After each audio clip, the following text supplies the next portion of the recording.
মন্ত্রিপরিষদ সচিবের সাথে বৈঠকের আশ্বাসে কাল পর্যন্ত কর্মসূচি স্থগিত করেছে সচিবালয় কর্মকর্তা কর্মচারী সংযুক্ত পরিষদ। সরকারি চাকরি সংশোধন অধ্যাদেশ প্রত্যাহার সহ রেশন ও ভাতা চালুর দাবিতে আজও সকাল থেকে সমাবেশ করেন সচিবালয়ের কর্মচারীরা। এখন যে কোনো ব্র্যান্ডের পুরাতন এসি বদলে নতুন ওয়ালটন এসিতে উপভোগ করুন 25% ছাড়।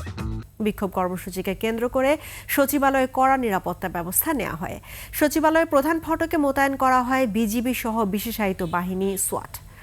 কর্মচারীদের পূর্ব ঘোষিত কর্মসূচিকে কেন্দ্র করে আজ সচিবালয়ের কর্মকর্তা কর্মচারী ছাড়া সব ধরনের দর্শনার্থীদের প্রবেশ নিষেধ করে স্বরাষ্ট্র মন্ত্রণালয়।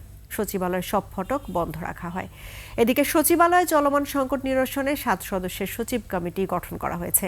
কমিটির প্রধান করা হয়েছে ভূমি মন্ত্রণালয়ের সিনিয়র সচিব ASM সালেহ আহমেদকে। মন্ত্রিপরিষদ বিভাগ থেকে এই কমিটি গঠন করা হয়েছে। কিছুক্ষণের মধ্যেই এই কমিটি বিক্ষোভরত কর্মকর্তা কর্মচারীদের সঙ্গে বৈঠকে বসবে।